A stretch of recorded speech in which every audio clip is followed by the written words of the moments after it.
Assalamualaikum warahmatullahi wabarakatuh. Alhamdulillahirabbil alamin. Berterima kasih kita kepada Allah dan mengucapkan alhamdulillahirabbil alamin, bersalawat kepada Rasul dengan melafazkan Allahumma shalli ala Muhammad wa ala ali Muhammad.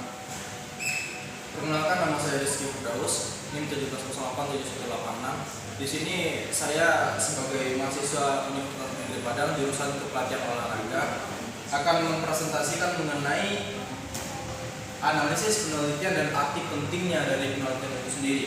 Sebelumnya, kita harus mengetahui dulu definisi dari penelitian itu sendiri.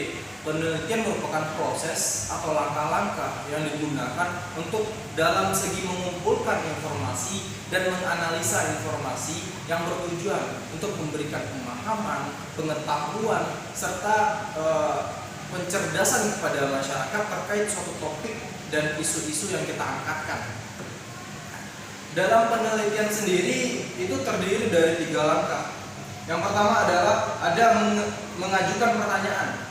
Nah, untuk mengajukan pertanyaan ini bagaimana? Yang pertama, mengajukan pertanyaan di sini kita itu ketika mengangkatkan suatu topik atau isu, kita harus tahu permasalahannya. Apa sih permasalahannya? Sehingga ketika mengetahui permasalahan, timbullah pertanyaan.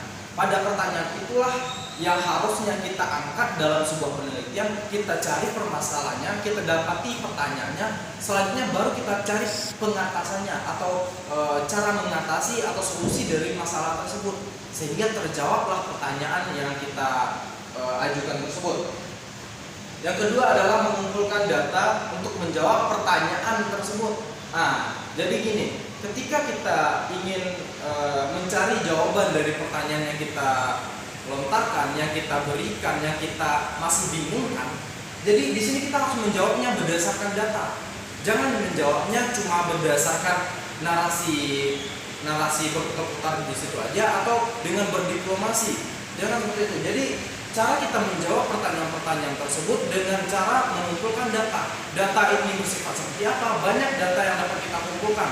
Mau itu dari jurnal-jurnal atau dari penelitian-penelitian sebelumnya yang telah ada, atau kita bertanya langsung kepada pakarnya atau ahli yang memang berkompeten di bidang tersebut. Jadi di sini mengumpulkan data itu salah satu poin yang penting dalam proses penelitian yang kita kerjakan. Yang selanjutnya adalah menyajikan jawaban. Nah, ini adalah finishing dari 2 hal sebelumnya, yaitu menyajikan jawaban. Setelah kita mengumpulkan data, terjawablah pertanyaan tersebut, sehingga selanjutnya kita sajikan jawaban tersebut dengan sistematis, dengan cara ketika data-data yang telah kita kumpulkan, mau itu dari jurnal tadi, mau itu dari pakar tadi, atau itu kita kerjakan langsung, kita praktekkan langsung bagaimana rasanya, tapi kita berikan penyajian yang sistematis tersebut. Jadi terhubung antara jawaban satu dengan jawaban selanjutnya, terhubung antara data satu dengan data selanjutnya, sehingga data tersebut jangan ibaratnya seperti copy paste yang mana ditempel-tempel saja jawabannya. Jadi kalau bisa kita berikan jawaban yang sistematis dengan cara penyajian jawaban yang sangat relevan tersebut. Selanjutnya adalah penelitian menambah pengetahuan. Jadi ini poin kedua dari sebelumnya, yang mana sebelumnya tadi ada analisis penelitian dan arti pentingnya penelitian. Selanjutnya ada penelitian menambah pengetahuan. Nah, ini telah kita sampaikan sebelumnya pada poin 3 langkah dalam penelitian. Itu kan ada ya di situ.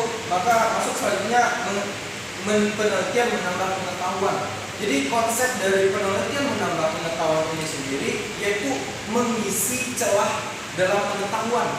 Maksudnya di sini fungsi dari penelitian itu sendiri kan memberikan pengetahuan, pemahaman baru, ilmu baru terkait suatu topik atau isu yang belum kita ketahui tapi belum kita ketahui seluk-beluknya sampai ke akar-akarnya. Jadi pada penelitian menambah pengetahuan inilah poinnya, kita bagaimana ketika kita menjalankan sebuah penelitian, kita harus bisa memberikan penelitian yang inovatif.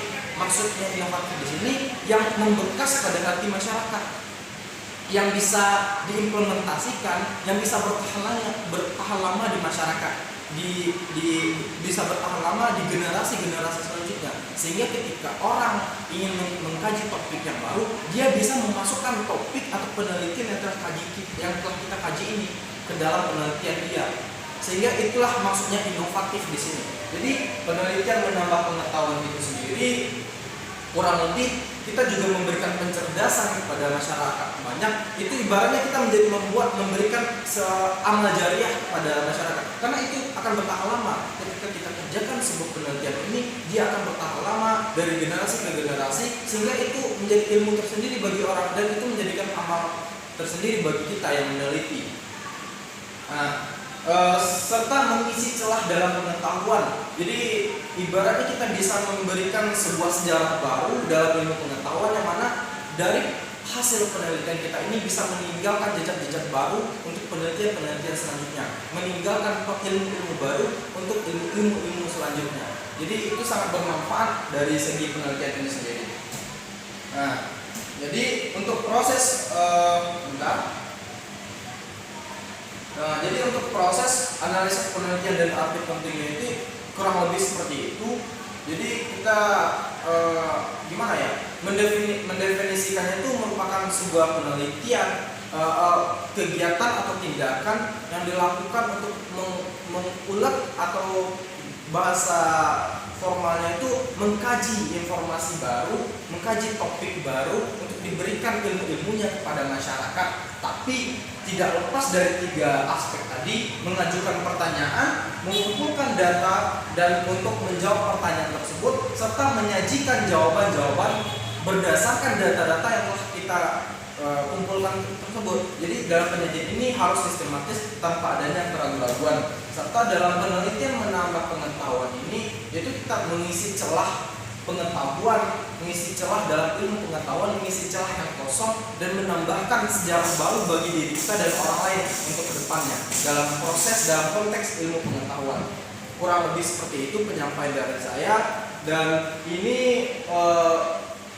insya Allah untuk penyampaian ini bersifat berkelanjutan. Mungkin ada materi-materi baru yang akan disampaikan oleh teman-teman saya berikutnya yang akan diposting juga, dan penyampaian ini bertujuan untuk melengkapi mata kuliah, tugas dari mata kuliah seminar saya. Jadi kurang lebih seperti itu penyampaian dari saya. Kalau ada kata-kata yang salah, saya mohon maaf. Saya akhiri dengan wabillahi taufiq wal hidayah. Assalamualaikum warahmatullahi wabarakatuh.